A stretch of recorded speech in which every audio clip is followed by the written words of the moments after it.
আসসালামু আলাইকুম, welcome back to my channel Ammu's recipe থেকে আপনাদের সাথে আজকে আরও একটি রেসিপি নিয়ে চলে আসলাম।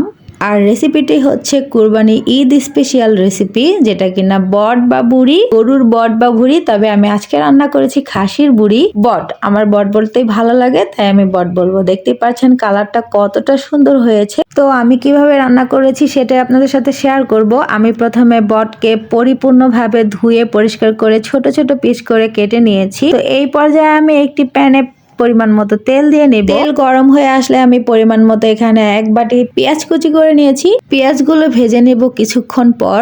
এখন আমি দিয়ে দিব দুটা তেজপাতা ছিঁড়ে নিয়েছি। পেঁয়াজগুলো লাল লাল হয়ে আসা পর্যন্ত ভেজে নেব। দেখতে পাচ্ছেন বাদামি কালার হয়ে গিয়েছে। এখানে আমি এক বাটি আদা রসুনের পেস্ট দিয়ে নিলাম। এখন দিয়ে দিব দারচিনি এলাচি 3 পিস করে। তো এটা দিয়ে আমি কিছু নেড়ে চেড়ে নিচ্ছি যাতে করে আদা রসুনের খুব ভালো একটা স্মেল বের হয়। এখন দিয়ে দেব 1 চামচ হলুদ গুঁড়ো, 2 চামচ মরিচ গুঁড়ো এবং পরিমাণ মতো লবণ। ঝাল আপনারা আপনাদের মতো কমিয়ে বাড়িয়ে নিতে পারেন। আর হ্যাঁ, আপনারা দেখতেই পাচ্ছেন আমি খুবই সামান্য পরিমাণের ঘরে থাকা মশলা দিয়ে রান্না করতেছি।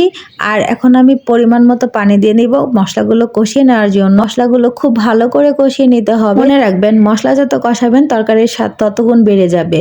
আর এখন মশলাটা দেখতে পাচ্ছেন কষানো হয়ে গিয়েছে, তেল উঠে গেছে। এখন আগে থেকে কেটে রাখা বট আমি দিয়ে খুব ভালো করে মশলার সাথে নাড়িয়ে চাড়িয়ে মিশিয়ে নিচ্ছি। বটগুলো কষানোর আগে আমি 4 থেকে 5 মিনিটের মতো কোনো রকম পানি ছাড়া কষিয়ে নিচ্ছি। পরিমাণ মতো পানি দিয়ে দিব কষিয়ে নেওয়ার জন্য।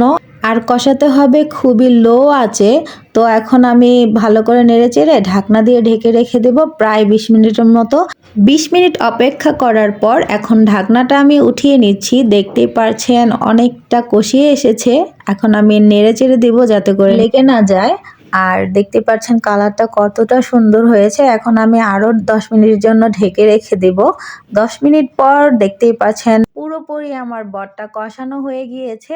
আর এই পর্যায়ে আমি আবার ঝোল দেওয়ার জন্য পানি দিয়ে দিলাম পরিমাণ মতো। আপনারা ঝোল দিয়ে খাবেন না কষানো কষানো খাবেন সেই অনুযায়ী পানি দিয়ে নেবেন। কিছুক্ষণ নাড়াচাড়া করার পর যখন বলক এসে পড়বে তখন ঢাকনা দিয়ে ঢেকে রেখে দেব 15 মিনিটের জন্য। ফিরে আসলাম 15 মিনিট পর। আর ঢাকনাটা উঠিয়ে দেখতে পাচ্ছি আমার মজাদার রান্নাটা তৈরি হয়ে গেছে প্রায়। এখন আমি আরো একটু নেড়ে চেড়ে নিচ্ছি।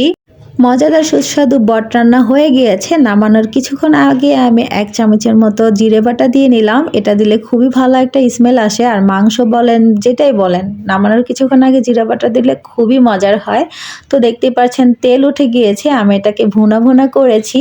আপনারা এটাকে আলু দিয়েও রান্না করতে পারেন। তো আপনারা বলে যাবেন আমার রান্নাটা কেমন হয়েছে আর আপনারা আমার মতো করে কি কেউ রান্না করেন কিনা। আচ্ছা, হয়ে গেল আমার বট রান্না করা বা ভুড়ি রান্না করা। গরম ভাত কিংবা রুটি দিয়েও খেতে পারেন। আর আমি পরিবেশন করে নিচ্ছি।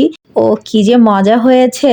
আমার তো গরম গরম ভাত দিয়ে খেতে ভালো লাগে। আচ্ছা, কমেন্ট করে জানাতে ভুলবেন না আমার রান্নাটি কেমন হয়েছে। আমার করা রান্নাটি যদি আপনাদের ভালো লেগে থাকে ফ্যামিলি এবং ফ্রেন্ডসের সাথে শেয়ার করে নেবেন। এখনো যারা আমার চ্যানেলটিকে সাবস্ক্রাইব করেননি অবশ্যই সাবস্ক্রাইব করে নেবেন। আর নতুন নতুন রেসিপি দেখার জন্য আমার চ্যানেলের সাথেই থাকবেন এই প্রত্যাশা নিয়ে আজকের মতো বিদায় নিচ্ছি। ধন্যবাদ সবাইকে। ঈদ মোবারক। আসসালামু আলাইকুম।